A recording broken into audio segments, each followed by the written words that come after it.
তো hey guys, welcome back to my এমনি blog. তো কেমন আছো? আশা করছি সবাই ভালো আছো, সুস্থ আছো। প্রথমেই কতকগুলো ছবি দিয়ে তোমাদের সাথে ভিডিওটা শুরু করলাম। তো অ্যাকচুয়ালি ঠাকুর দেখতে গিয়েছিলাম নবমীর দিনে। ওই দিনকে আমার ঠাকুর দেখতে গিয়ে যে ছবি ভালো সেরকম তোলা হয়নি, যাদেরকে তুলতে দিয়েছি ভালো তুলতে পারেনি, তাই বাড়ি এসে কয়েকটা ছবি তুলেছিলাম, সেগুলোই তোমাদের সাথে শেয়ার করলাম। আর এটা হচ্ছে যে ওই আসার পথে, ভুবনেশ্বর থেকে আসার পথে, এটা হচ্ছে যে লাস্ট ঠাকুর দেখা, এটা হচ্ছে যে বালিকুদা। তো এটা হচ্ছে যে বাইরের প্যান্ডেলটার, এখানে ওই কয়েকটা ছবি তোলা, এখানে অনেকটা টাইম ইনভেস্ট এখানেও করা হয়েছে। তার কারণ ওই যে ছবি তোলা ভিডিও করার মতো দুটো জায়গা করেছে, তো ওখানে তো প্রচণ্ড ভিড়, সবাই তুলছে একটু খালি হোক। ততক্ষণে চলে এসেছি ঠাকুরটা দর্শন করতে। আর এখানে তো ঠাকুর মানে শুধু যে দুর্গা ঠাকুর যেরকম আমাদের গ্রামগঞ্জে হয় সেরকম শুধু হয় না, মানে এরকম ধরনেরও হয় ঠাকুর। আর তো সোনা রূপা দিয়ে তো সাজানো, তো বলেইছি এই বিশেষত্বটা আছে এখানে। তো ভুবনেশ্বরকে তো গিয়ে দেখলাম, তোমাদের সাথেও শেয়ার করলাম। তো প্যান্ডেল মোটামুটি গ্রামগঞ্জের মতো একটু বড় সড়ো করে করা হয়। আর নইলে আমাদের কটকের ঠাকুর মানে এই যে সোনা রূপা দেখছো এই দিয়ে সাজানো, ঠিক আছে। তো মানে কিলো কিলো রূপা আর সোনা দিয়ে সাজানো।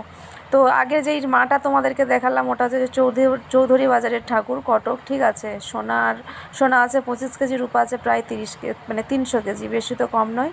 তো তারপরে চলে এসেছিলাম, এটা বিজয়া দশমীর পরের দিনকে, এখানে একদিন পর ভাসান হয়। এখানে পুজোটা ভালো মানে হলে ভালো সেরকম জানা যায় না, কিন্তু বিসর্জনটা ভীষণ ধুমধাম করে হয় এই উড়িষ্যাতে, ঠিক আছে। যে কোনো বিসর্জন, সে কালী হোক দুর্গাই হোক, দেখো কত ভিড়।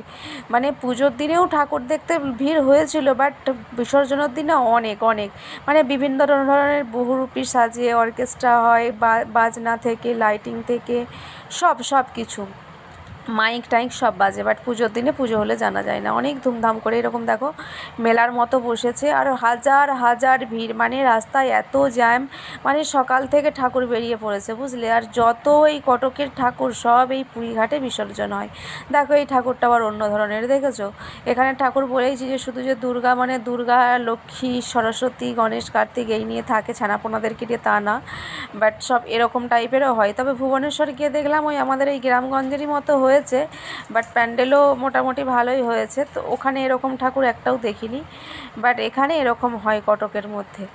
আর তো কটকের মধ্যে তো এটা কটকের মানে পুজোকে তো রূপালী মেলা বলা হয়, তার কারণ হচ্ছে যে ওই রূপা দিয়ে সাজানো থাকে ঠাকুর, আর মানে ঠাকুরের মেয়ের, ঠাকুরের গহনা টহনা, ত্রিশূল থেকে সব। তো যাই হোক, আমরা মানে বেশ কয়েকটা ঠাকুর দেখে, বিসর্জন দেখে, তো তারপরে বাড়ি চলে গিয়েছিলাম। তার কারণ হচ্ছে যে আজকে সারা রাত